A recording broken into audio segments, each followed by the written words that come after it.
Espaço Aberto.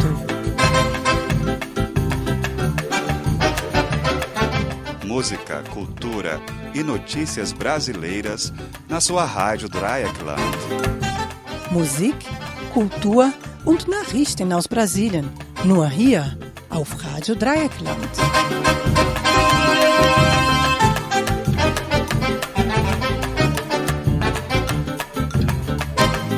Espaço Aberto. Espaço Aberto. Espaço Aberto.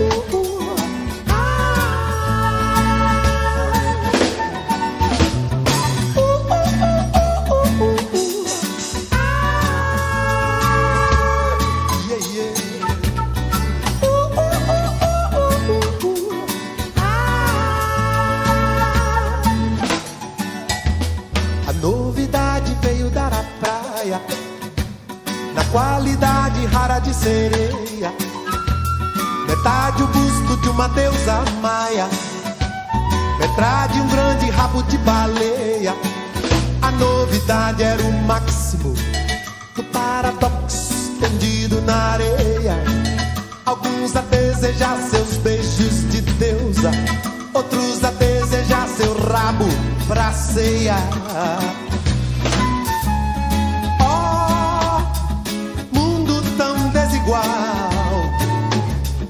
Tudo é tão desigual.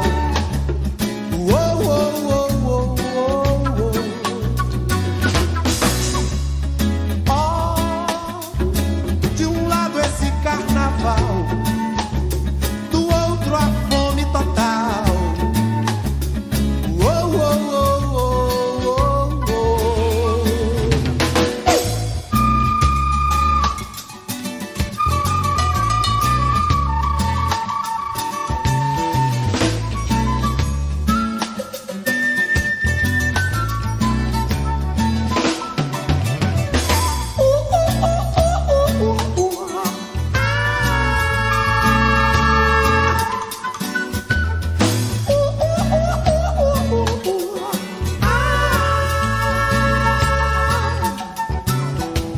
E a novidade seria um sonho, o milagre risonho da sereia virava um pesadelo tão medonho.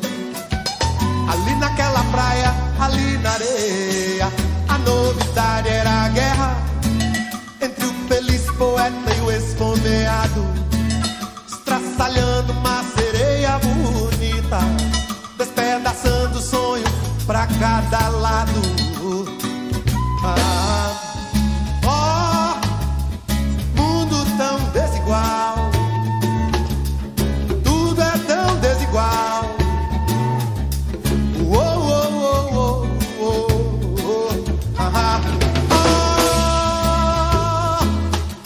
De um lado esse carnaval, do outro a fome total. Oh, oh, oh.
Bom dia, queridos ouvintes. 26 de junho de 2022 está no ar mais um Espaço Aberto, programa brasileiro com notícias e músicas brasileiras, todos os domingos das 11 ao meio-dia, aqui na Rádio Dreieckland, 102,3 MHz de Freiburg ou em live stream pelo site rdl.de.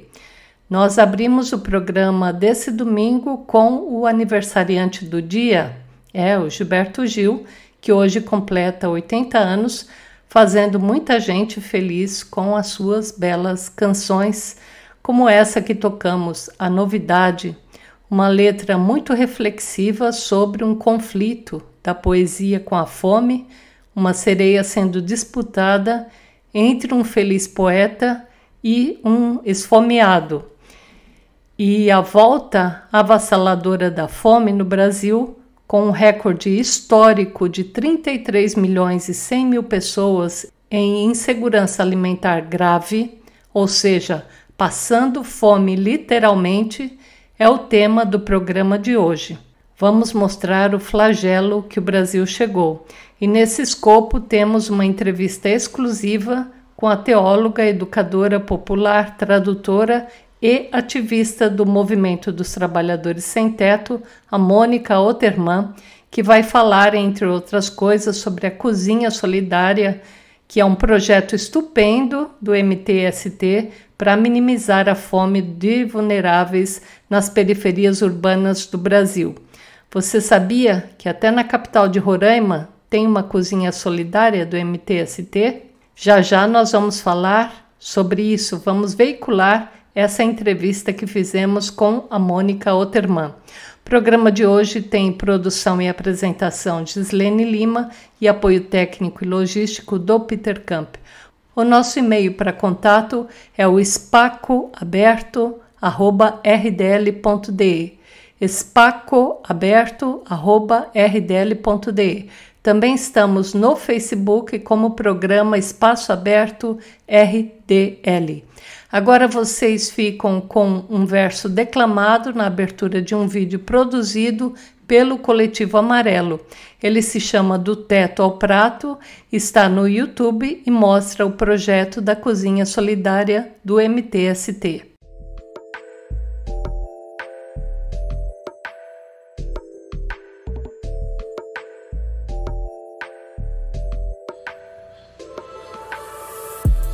Pandemia de morte, governo genocida, pesadelo sem sono, mais de 500 mil vidas.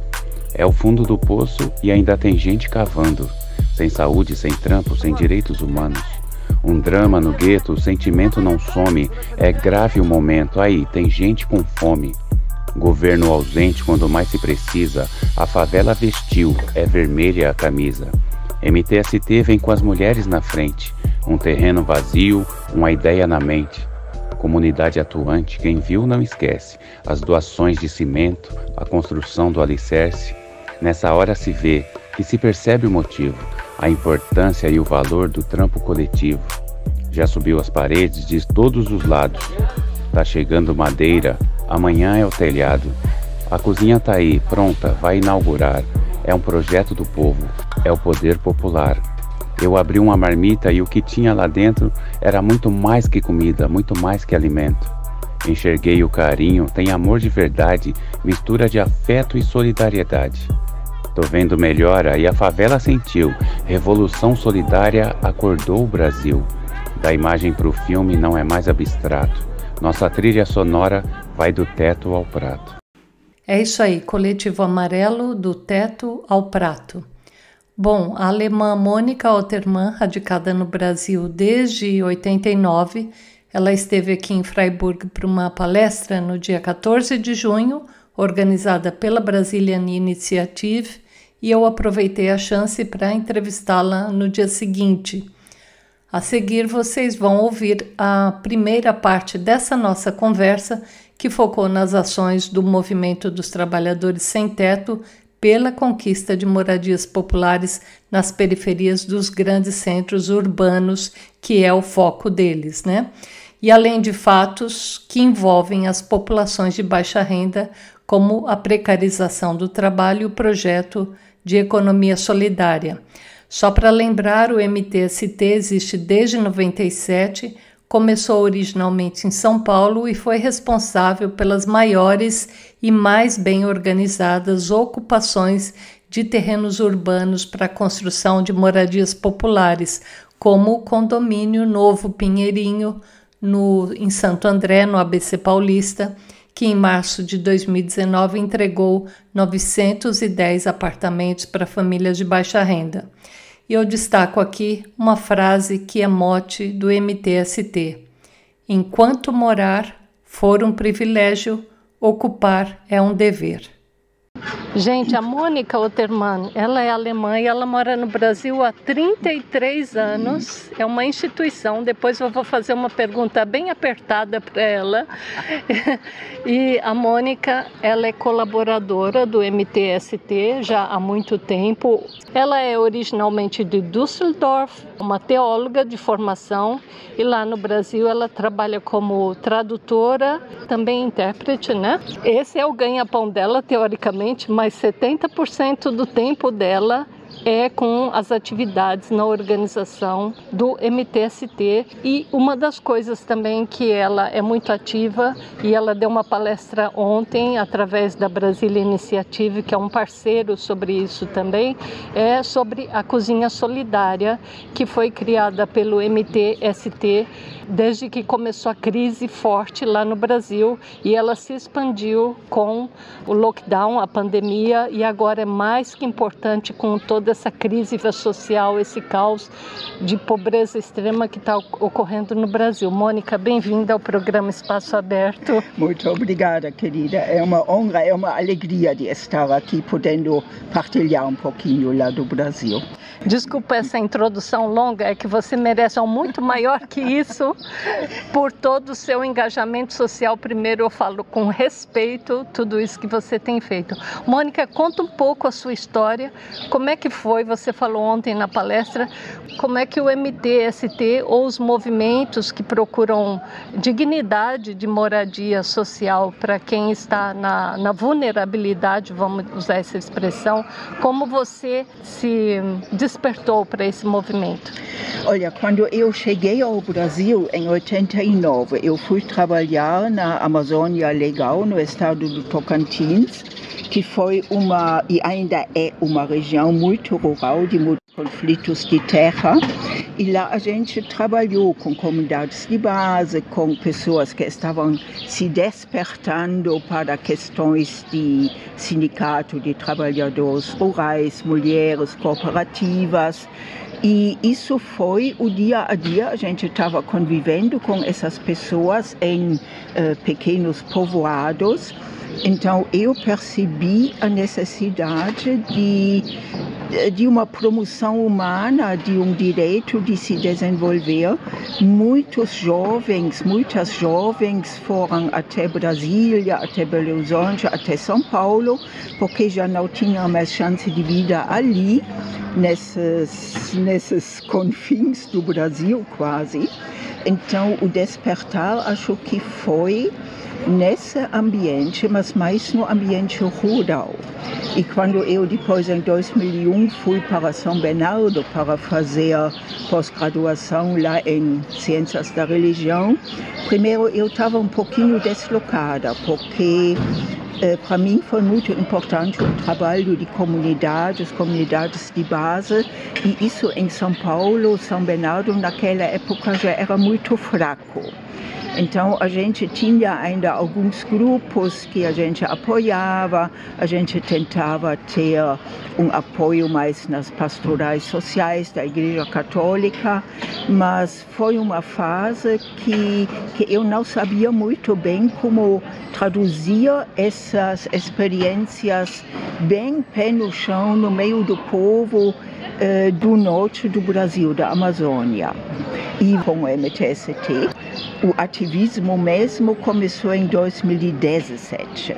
Eu já tive contatos, por exemplo, quando teve a Copa do Mundo no Brasil, quando teve aquelas remoções horríveis na Zona Leste, em torno de Itaquera, o MTST fez uma ocupação e chamava ela Copa do Povo, não Copa do Mundo, Copa do Povo. Aí eu ia lá, eu ajudei com certas coisas, mas era muito distante, eu gastava bem mais de 2 horas só para ir lá, na época ainda estava trabalhando mais profissionalmente.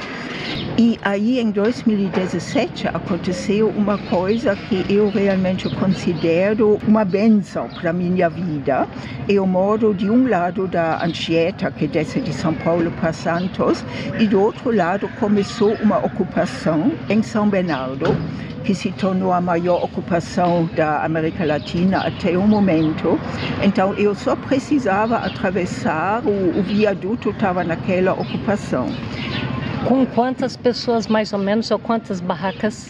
Ela começou bem pequena, depois foi massificando e no final tivemos em torno de 9.000 barracos que representam no mínimo uma pessoa, mas em geral uma mãe solo com 2, 3 crianças ou uma pequena família. Então chegou a muito mais pessoas e a gente precisa lembrar que não é a obrigação de sempre dormir e viver nesse barraco. Ele simboliza a luta que a pessoa vai fazer, que a pessoa vai travar.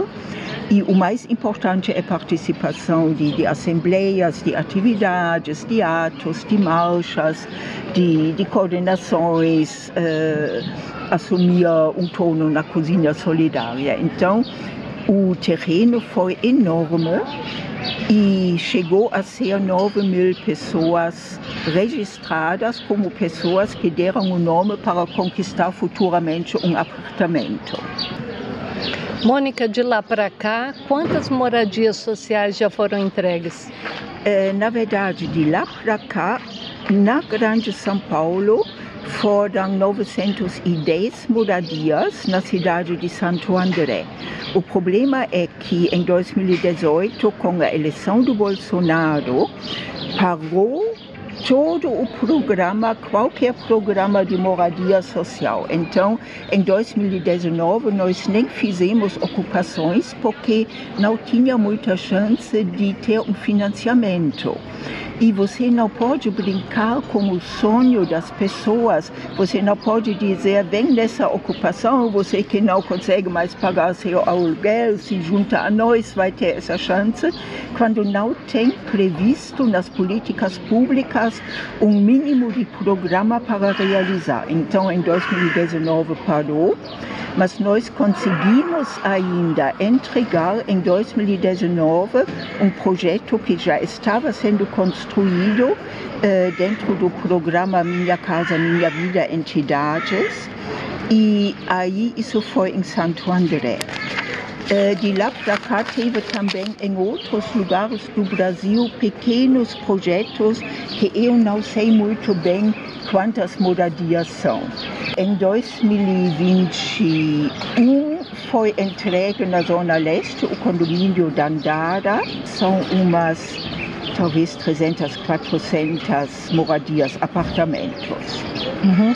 O que é essa modalidade, entidade, o que era, né? Porque esse programa foi extinto pelo atual governo, dentro do programa Minha Casa Minha Vida, o que distinguia ele?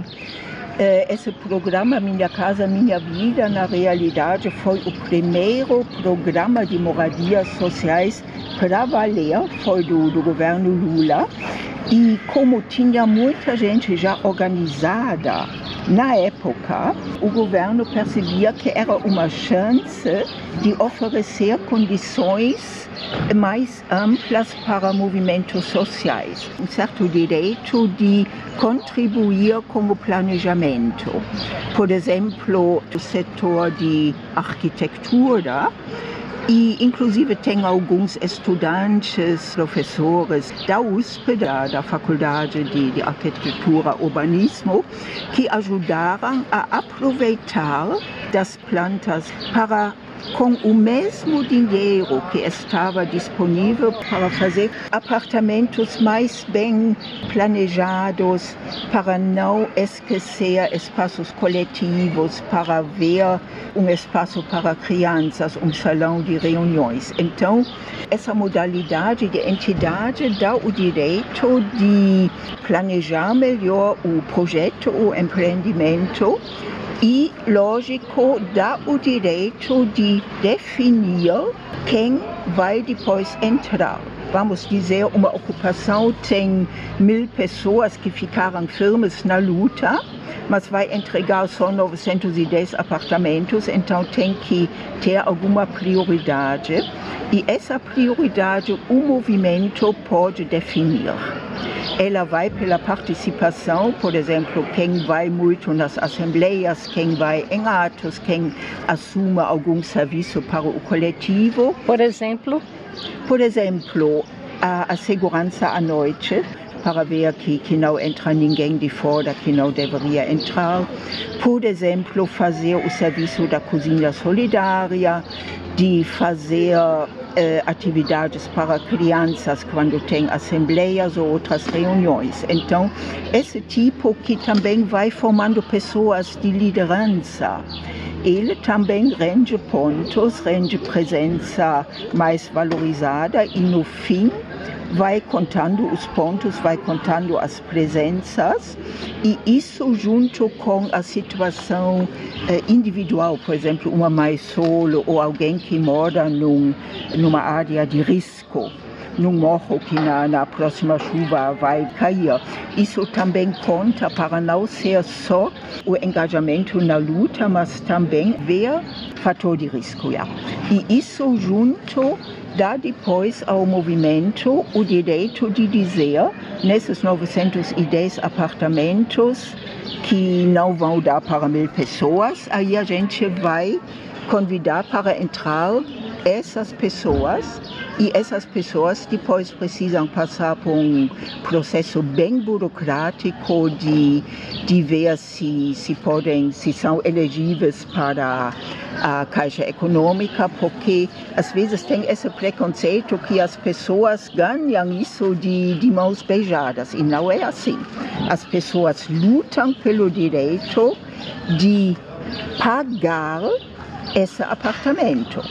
E a faixa de renda, que era a faixa mais baixa, e agora, por exemplo, nesse programa Casa Verde Amarela, cortaram a faixa mais baixa, então agora é só para a classe média que, de qualquer jeito, tem muito mais facilidade de conquistar sua moradia.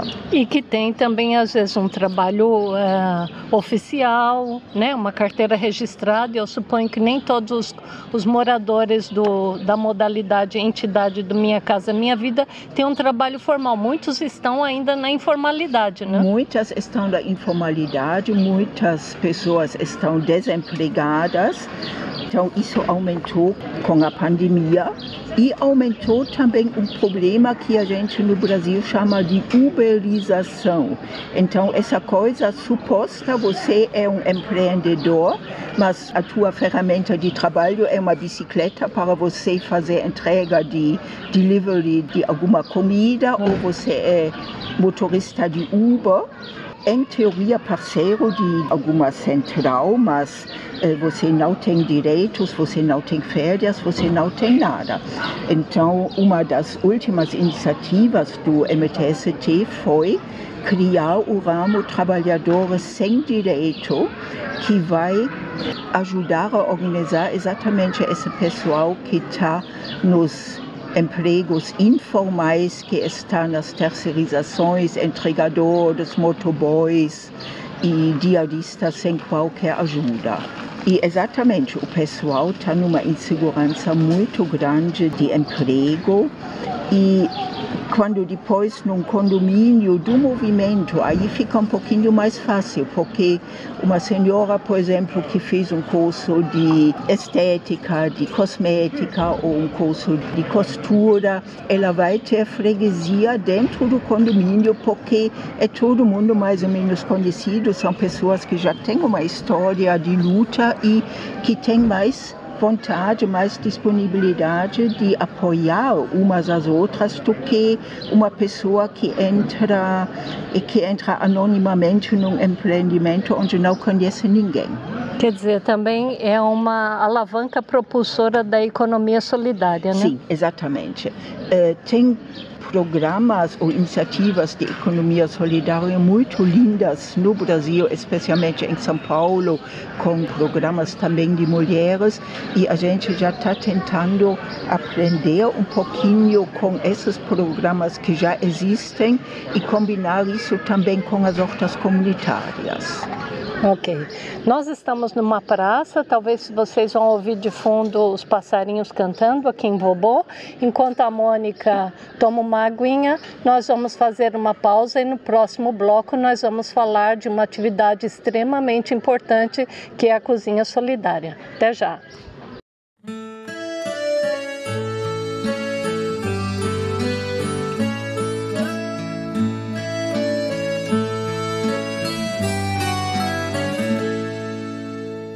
Fazenda velha, cumieira arriou. Fazenda velha, cumieira arriou. Levanta, negro, cativeiro acabou. Levanta, negro, cativeiro acabou.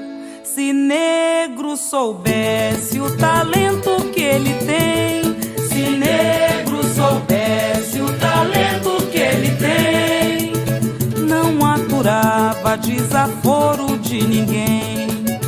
Não aturava desaforo de ninguém. Não aturava desaforo de ninguém. Não aturava desaforo de ninguém.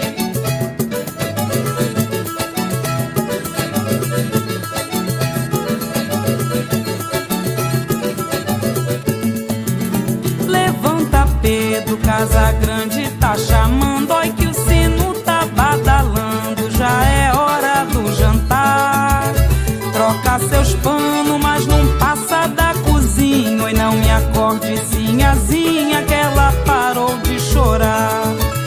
Troca seus panos, mas não passa da cozinha, oi não me acorde sinhazinha que ela parou de chorar.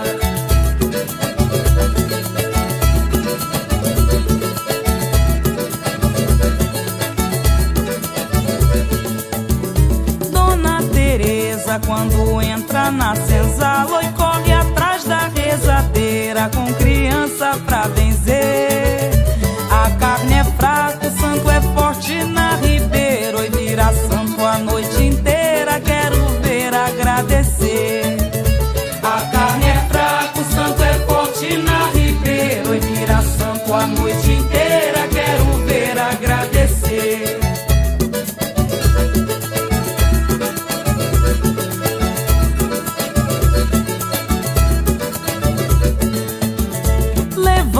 Pedro Casagrande tá chamando, oi que o sino tá badalando, já é hora do jantar.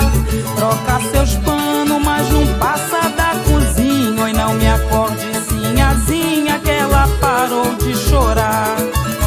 Troca seus panos, mas não passa da cozinha, oi não me acorde sinhazinha que ela parou de chorar.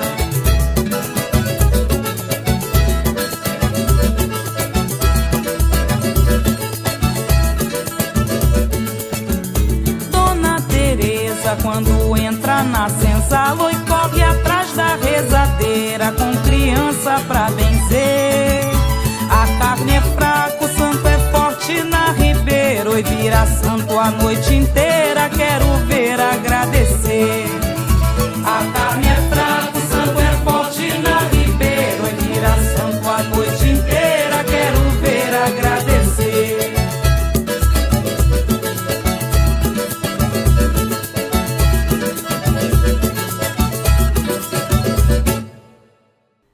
Essa foi a Tereza Cristina e o Grupo Semente com a cantiga de roda Pedro e Tereza, um pedido da nossa entrevistada que explicou que nas festas do MTST essa música é sempre cantada pelos participantes. E esse é o Espaço Aberto, programa brasileiro de todos os domingos da Rádio Dreieckland, 102,3 MHz de Freiburg, ou em live stream pelo site rdl.de. E só para complementar uma informação do bloco anterior, os critérios do extinto programa Minha Casa Minha Vida dava aos escolhidos da modalidade entidade a chance de pagar as moradias com taxa de juros mais baixas que as praticadas no mercado e ao longo de 20 anos e, além disso, em parcelas que não excedessem 10% do salário efetivo do responsável pela família. Em geral, essas parcelas eram de R$ 80 por mês. E agora, na segunda parte da entrevista com a ativista do MTST, Mônica Otterman, ela fala como a continuidade da crise social e a pandemia no Brasil culminaram no projeto de cozinha solidária do movimento. Vamos ouvir. Mônica, como é que surgiu essa atividade tão importante do MTST, que é a cozinha solidária? Depois você vai falar o perfil dela atual, mas como é que tudo surgiu? Eu acho que surgiu a partir da necessidade, a partir da miséria, da fome, da falta de alimentação boa que se agravou cada vez mais com o governo Bolsonaro. É verdade que em 2019 a gente, com a falta de perspectiva, interrompeu um pouquinho o processo de fazer ocupações, mas já em 2019 deu para perceber que a fome estava aumentando, o valor efetivo de salários, o poder aquisitivo estava diminuindo. Então já fizemos várias campanhas de arrecadar ou dinheiro para comprar cestas básicas ou diretamente cestas básicas e alimentos, mas primeiro pensando em pessoas do MTST, nas moradias para onde tinham que voltar depois de uma ocupação que não podia ficar no terreno ou que estavam numa ocupação. Isso foi em 2019. Quando começou a pandemia e quando ficou claro que muita gente estava perdendo emprego, muita gente estava se arriscando a ficar doente, a pegar corona, porque teve que trabalhar, mas muitas pequenas lojas, muitas coisas fecharam, então cada vez mais pessoas sem emprego. A gente começou, a partir de São Paulo, uma campanha de arrecadar dinheiro e doações de cestas básicas. E as cestas básicas foram levadas por membros do MTST nas periferias, em favelas, em ruazinhas onde a gente sabia que precisava. E isso já foi além dos nossos próprios membros. Mas aí, no fim de 2020, a pandemia não acabou, ficou cada vez mais difícil e teve aquele aumento do gás. A gente percebeu, às vezes, uma família recebia com muita felicidade uma cesta básica, mas depois não teve gás para preparar a comida. E a gente também percebia que era uma coisa muito esporádica. Você ia lá, entregava a cesta básica, às vezes quando a pessoa estava doente, uma pessoa em vulnerabilidade de saúde, você só colocava na porta. Então aquela partilha, aquele contato que caracteriza uma ocupação não teve nesse sistema. E aí veio a ideia: não vamos levar comida até as pessoas, vamos convidar as pessoas para virem até nós, até uma cozinha onde a gente serve comida, assim como faz nas ocupações.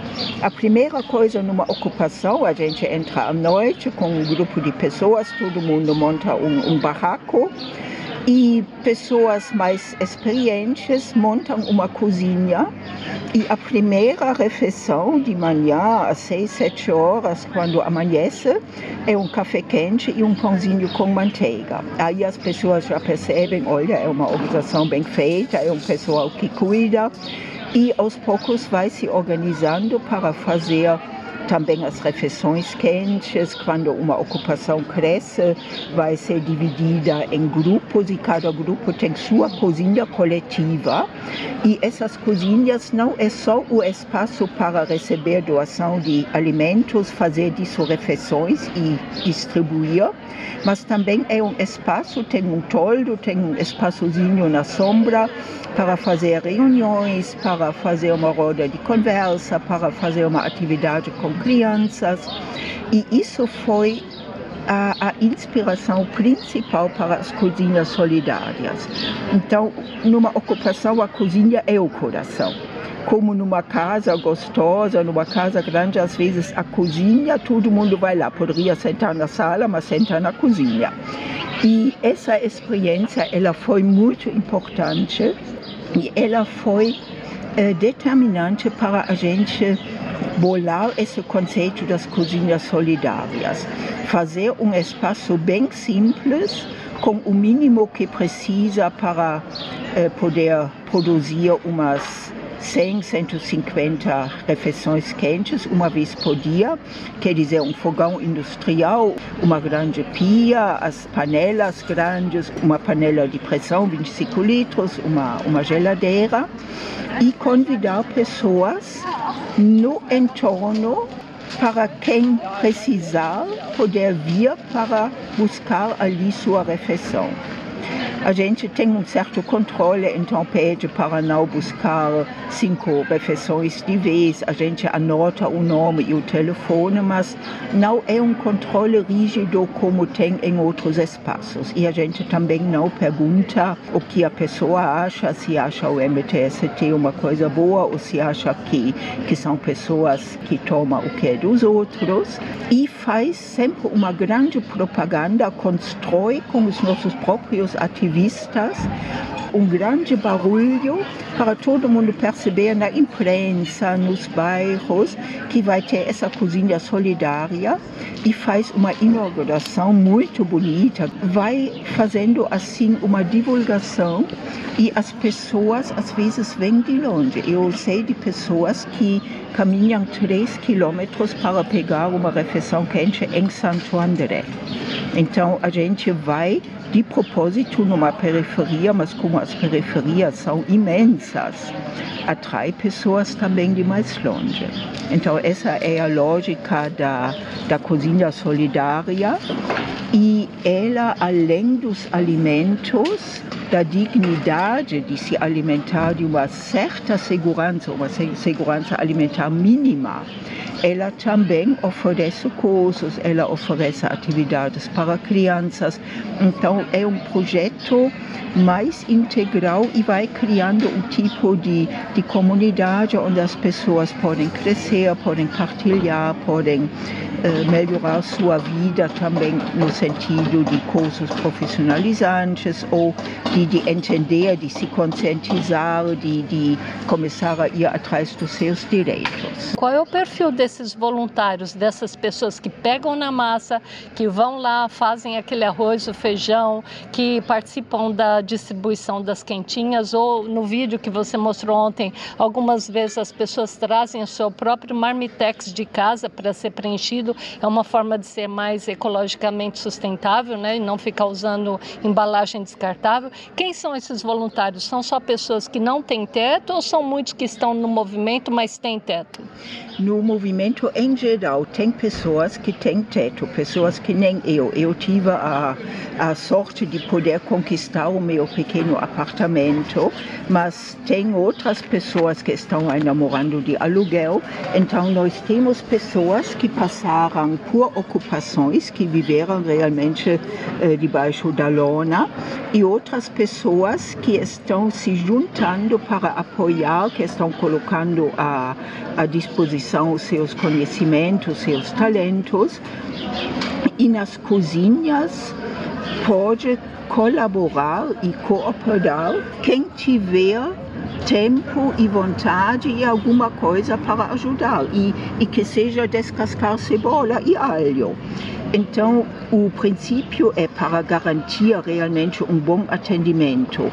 Uma cozinheira em cada cozinha paga, recebe salário mínimo que a gente consegue através de vaquinhas na internet, e as outras pessoas são voluntárias. Muitas vezes pessoas que já são do MTST, que estão desempregadas ou que têm emprego só parcial, ou homens que fazem depois o transporte das coisas, que ajudam com trabalhos mais pesados, ou às vezes também quando é homem assim mais aberto, ajuda na cozinha sem problema.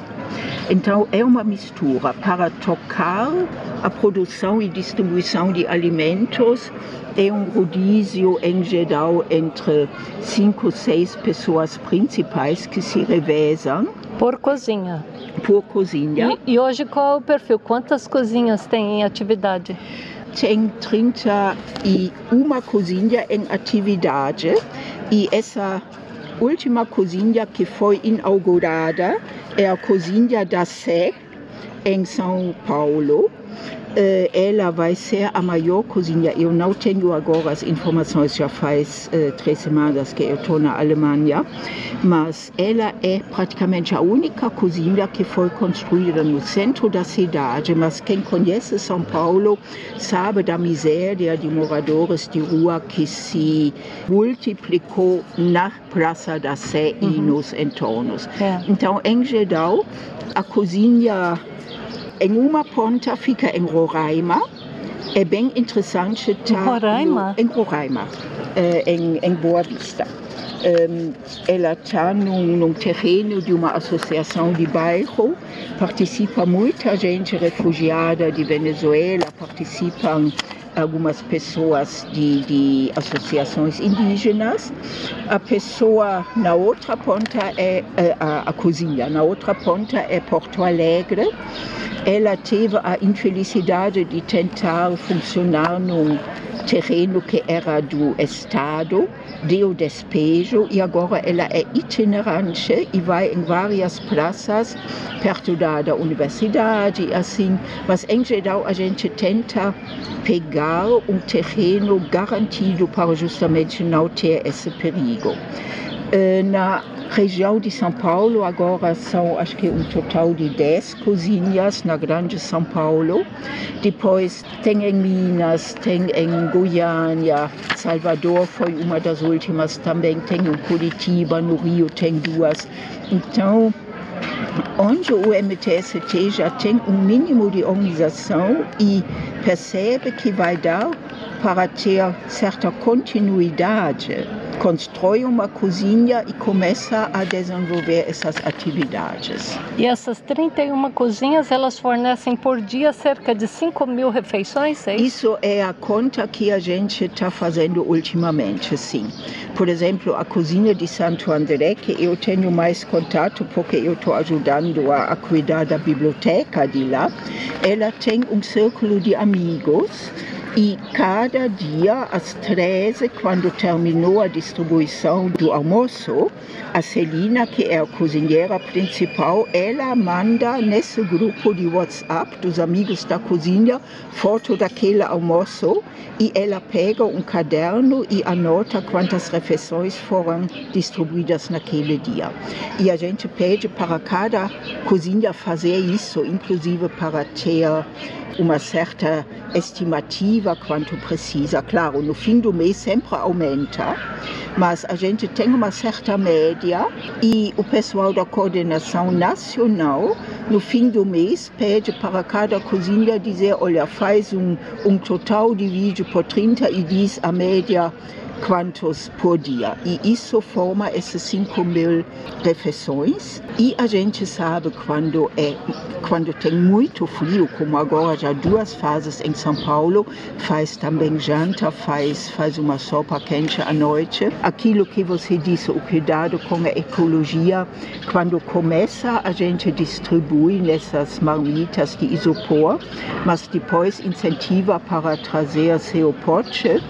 E, por exemplo, esses potes de 500 ml de sorvete são perfeitos para esses fins. Então, a gente tenta, a consciência ecológica, ela ainda não está muito desenvolvida. E muitas vezes, por pobreza a pessoa não tem como se organizar melhor, mas nesses detalhes já está ficando um pouquinho mais cuidado. Uhum. Mônica, para finalizar, uma avaliação sua pessoal, qual é a energia de trabalhar com esse movimento? Às vezes tem coisas muito cansativas que a gente fica abalada, ou quando tem alguma violência, já foram assassinados companheiros nossos, companheiras, ou tem um desentendimento que algum projeto não vai para frente, aí tem que respirar fundo, é um pouquinho mais difícil, mas a energia que eu recebo e que também outras pessoas recebem dessa multidão, desse trabalho coletivo e dessa alegria de ver melhorias, não só pessoais, mas em alguns pontos também estruturais. Isso dá uma alegria e uma energia muito grande que recompensa. E sem isso não poderia tocar esse tipo de atividade. Mônica, antes de dizer muito obrigada pela entrevista, eu te digo muito obrigada por tudo que você tem feito, pela sua saúde civil, pelo seu engajamento e por expandir isso. E eu faço junto e aprendi de muitas pessoas que estavam numa situação que eu achava que eu podia ajudar e, na verdade, eu percebi que eu aprendi como ser mais solidária, mais humana e mais engajada. E eu vou agradecer em nome do MTST e em nome de todas as pessoas que se beneficiam com o nosso trabalho. Bom, eu comentei no começo dessa entrevista que a Brazilian Initiative Freiburg é uma organização parceira do MTST. Pois o Gunther Schultz me disse que essa parceria já vem desde 2018 e que a campanha para arrecadar fundos para a compra de cestas básicas começou em 2020. Desde então foram repassados cerca de 65 mil euros recolhidos em doações para o MTST. Quem quiser contribuir pode obter os dados bancários da organização no site da Brazilian Initiative, tudo junto, brasilianinitiative.de. A palavra referência no depósito deve ser MTST. E na nossa página do Facebook também vamos postar o IBAN da Brazilian Initiative e da Mônica Ottermann. Agora mais uma música indicada pela nossa entrevistada de hoje.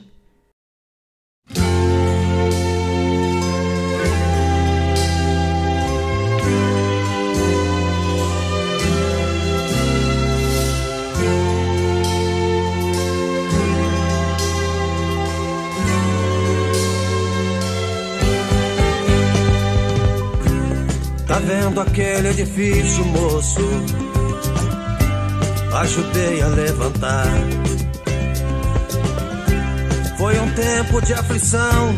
Eram 4 condução, 2 pra ir, 2 pra voltar. Hoje depois dele pronto, olho pra cima e fico tonto. Mas me chega um cidadão e me diz desconfiado: tu tá aí admirado ou tá querendo roubar? Meu domingo tá perdido, vou pra casa entristecido, dá vontade de beber.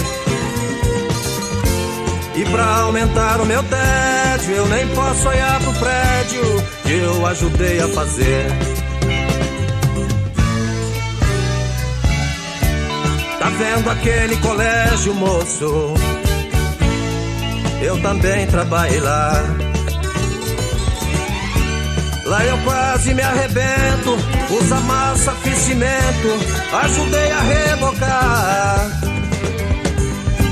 Minha filha inocente vem pra mim toda contente: pai, vou me matricular. Mas me diz um cidadão, criança de pé no chão, aqui não pode estudar. Esta dor doeu mais forte, por que eu deixei o norte? Eu me pus a me dizer: Lá a seca castigava, mas do pouco que eu plantava tinha direito a comer.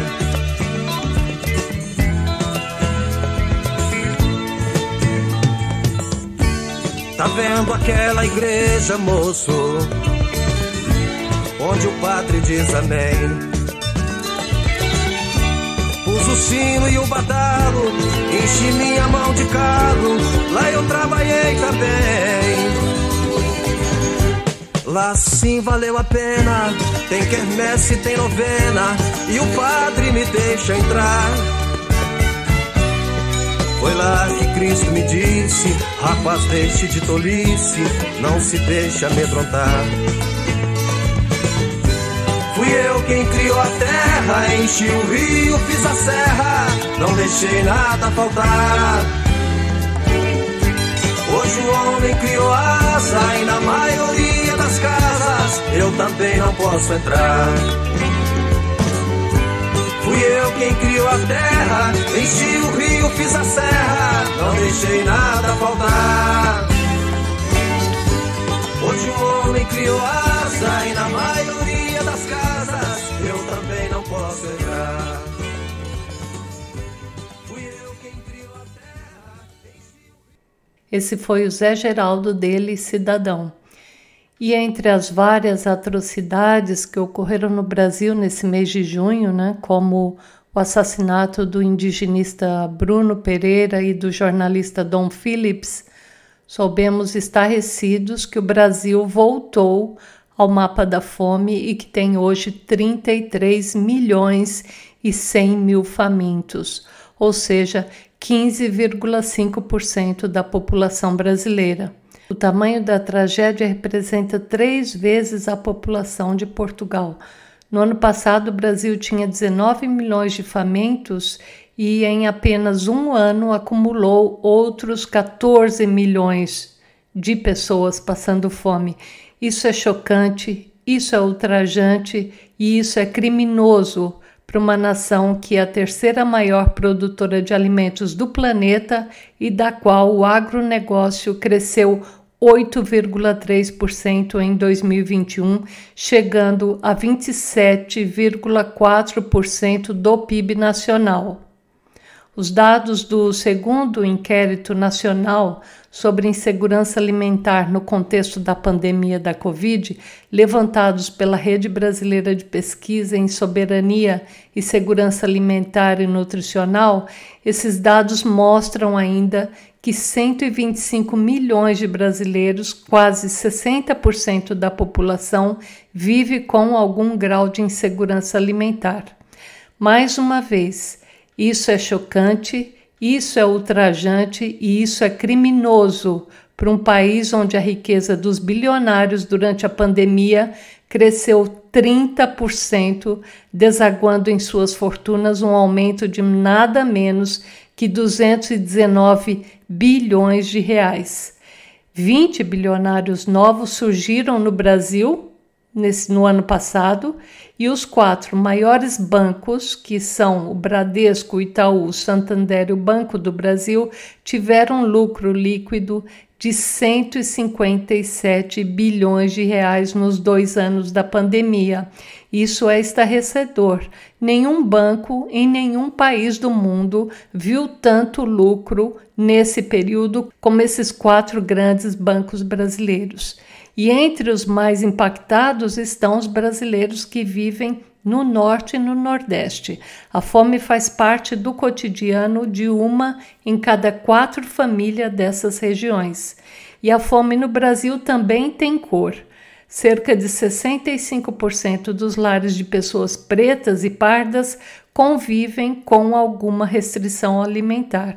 E entre os 33 milhões que estão passando fome, 18,1% são de famílias de pessoas pretas e pardas. Bolsonaro, o pior governante da história do Brasil, também responde pela política econômica mais desastrosa, mais criminosa e mais desumana no nosso país de origem. porque além dele ter dado continuidade no desmonte de políticas públicas que começou no governo Temer, ele ainda aumentou o fosso da desigualdade social, fazendo questão de só provocar instabilidades desde que ele assumiu.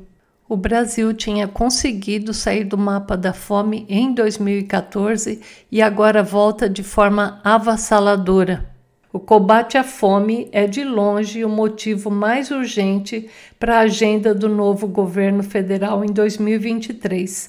A nossa responsabilidade é ainda maior com as urnas e, segundo todas as pesquisas indicam, o novo governante vai ser o ex-presidente Lula e ele vai precisar de no mínimo 257 deputados e de 41 senadores para poder implantar as reformas e as mudanças urgentes para o Brasil sair do poço. Então, isso redobra a nossa responsabilidade.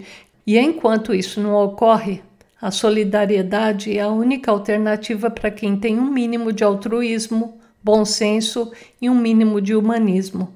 Organizações sociais que apoiam vulneráveis no Brasil podem ser encontradas facilmente na internet, entre elas a Ação da Cidadania, que foi fundada pelo saudoso sociólogo Herbert de Souza, o nosso Betinho, que foi o nosso Prêmio Nobel da Paz sem título.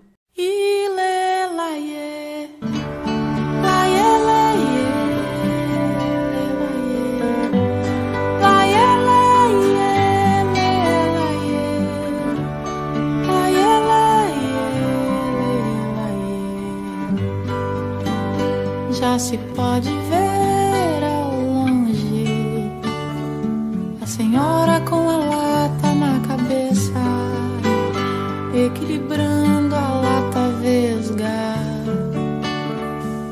mais do que o corpo dita, o que faz o equilíbrio cego. A lata não mostra o corpo pra lata ficar reta. A cada braço uma força, de força não geme uma nota. A lata só cerca, não leva. A água na estrada morta e a força nunca seca. Pra água que é tão pouca.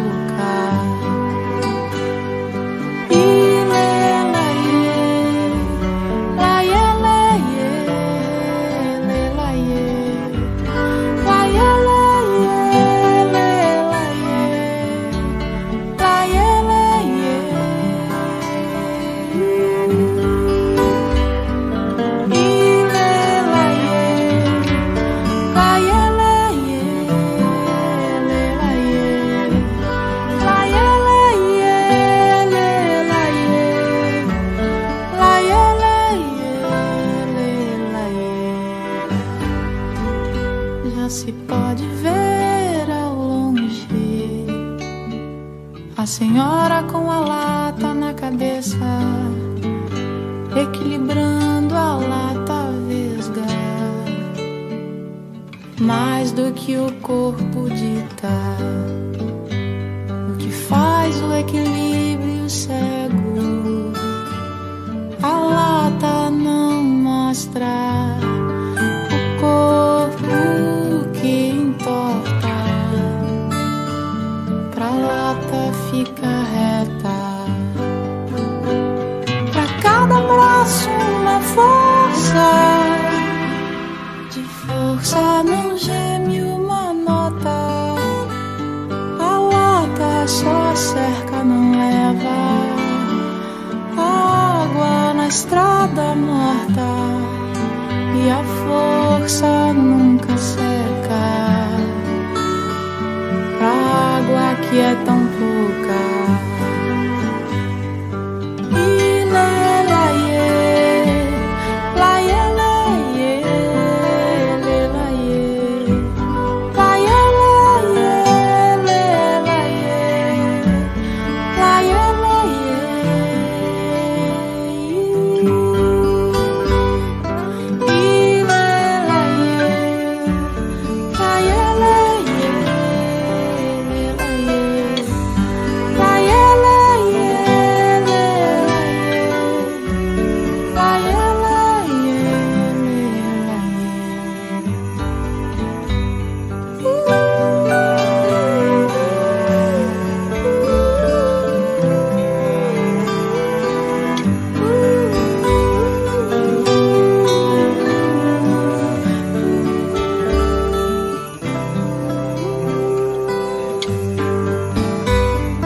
O Espaço Aberto de hoje termina por aqui. Esse programa pode ser revisto em até 7 dias no site da Rádio Dreieckland, que é o rdl.de. É só acessar a mediateca e digitar Espaço Aberto. O programa de hoje teve produção e apresentação de Slene Lima e apoio técnico e logístico do Peter Camp.